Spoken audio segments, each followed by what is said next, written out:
আজকে আমি দেখাবো ল্যাপটপের নষ্ট র্যাম কীভাবে ঠিক করতে হয়। এখানে অবশ্য অনেকগুলো র্যাম আছে যেগুলো আমার হচ্ছে কম্পিউটারের। এই সবগুলো র্যামই আজকে ভালো করব, আর ভালো করার সম্পূর্ণ নিয়মটা আপনাদের আমি দেখাবো।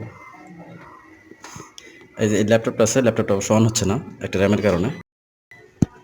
ল্যাপটপটা ঠিক করে আমি আপনাদের আজকে লাইভ দেখাবো। এখন দেখেন ল্যাপটপটা খুলি, চার্জার থাকে এই অবস্থায়, যদি খুলে নিয়ে আগে। এই ল্যাপটপগুলো খোলার অবশ্য উপায় এটাই।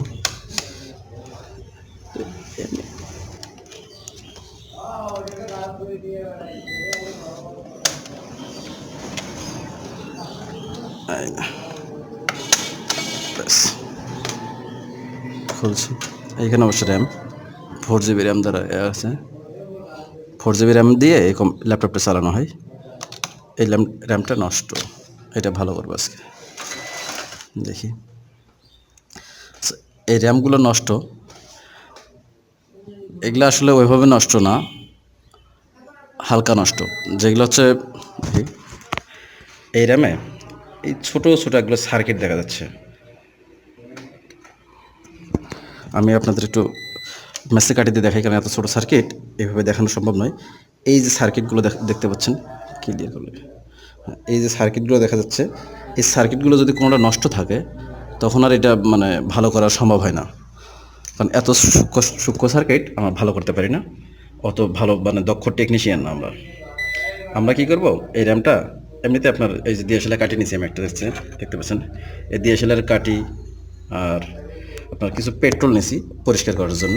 এই গাড়িটাতে পেট্রোল আছে, পেট্রোল ডিএসএলআর কাটি, আর একটা নিয়েছি সুচ দিয়ে।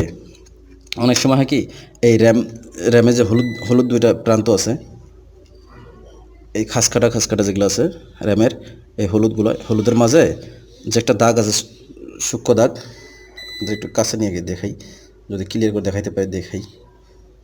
হ্যাঁ, এই যে ফাঁকা ছোটো যে দাগগুলো আছে দেখেন, এই দাগগুলো সুচ দিয়ে পরিষ্কার করে দিয়ে, আগে দিয়ে সেলাই কাটি দিয়ে পরিষ্কার করে পরে সুচ দিয়ে পরিষ্কার করলে মোটামুটি র্যাম সচল হয়। যদি এভাবে সচল হয় তো হলো, না হলে আর আসলে ওই র্যামটাকে ভালো করার তেমন কোনো উপায় নাই। তো আমরা দেখি এই র্যামটাকে ভালো করতে পারি কিনা। আমরা এই ম্যাচের কাটি নিচ্ছি, অবশ্যই এটা অন্য একটা র্যামে আমি ব্যবহার করছি, এই কাঠিটা আমি বাদ দিই, নতুন একটা কাঠি আমি নেই।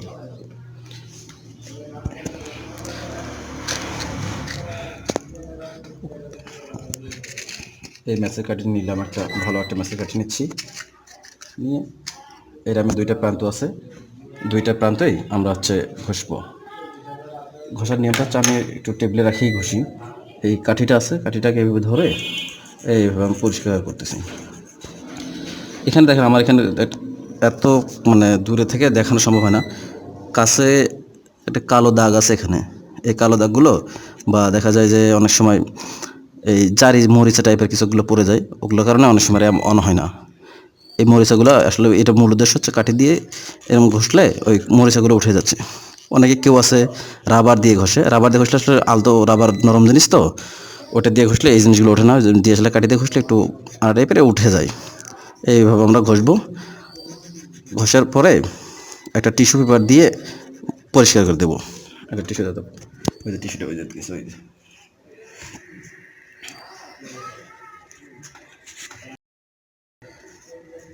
এইভাবে ঘষবো।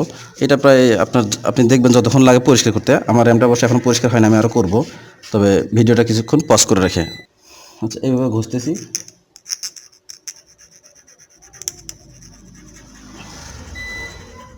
কাছাকাছি নাই তো, একটু একটু সব এই শব্দটা পাওয়া যায়। এইভাবে ঘষে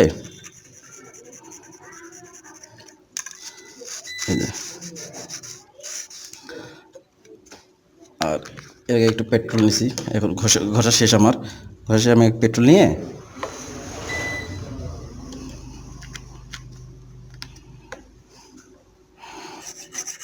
এই যে পেট্রোল দিয়ে এইভাবে এটাকে ভালো করে একবার ঘষলাম, পরিষ্কার করলাম।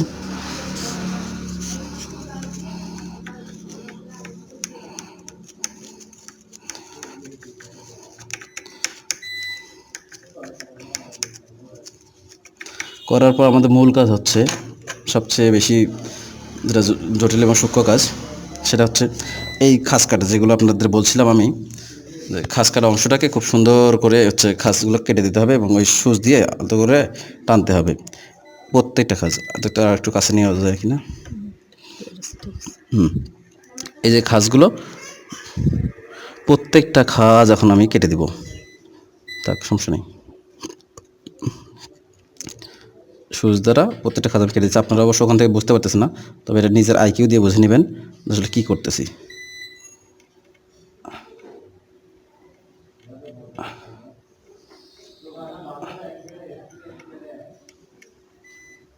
ভিডিওটা কিছুক্ষণের জন্য পজ করে রাখো, করতে হবে না।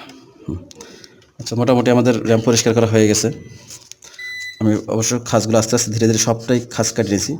এই খাসগুলো আমি যখন ক্যামেরা বন্ধ ছিল তখন করছি বা আগে করে রাখছি, নিজের সুবিধার জন্য র্যামটা আরেকবার মুছে নিচ্ছি। দেখেন ওই একটা র্যামই আমি এখানে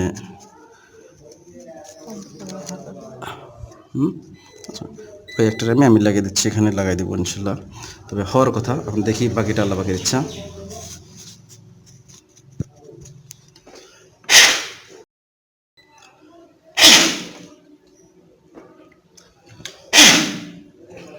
আমার কাছে এই মতো হাওয়া মেশিন নাই, অবশ্য হাওয়া মেশিন থাকলে এই ইয়ারটা দিয়ে এটা পরিষ্কার করে নিতাম, যার কারণে আমি নিজে ফু দিয়ে দিলাম। দেখি র্যামটা লাগাই দিই। আমি অবশ্য নিচে স্লটে লাগাচ্ছি র্যামটা। হ্যাঁ, এই র্যামটা লাগাইছি। আমি এই পার্টটা পরে লাগাই, দেখি আসলে ল্যাপটপটা অন হয় কিনা।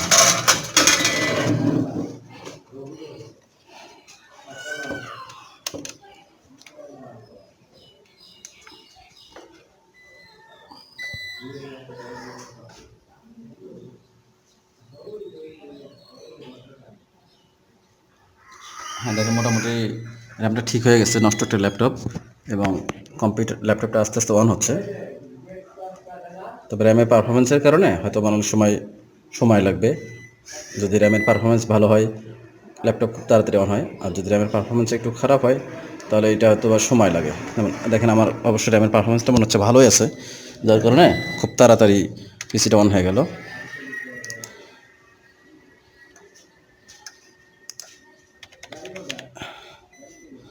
এই আমার পিসি অন হয়ে গেছে।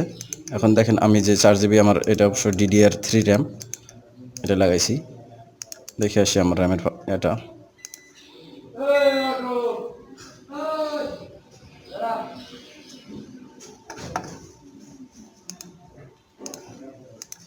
দেখেন আমার এখানে এখন শো করছে 4 GB র্যাম।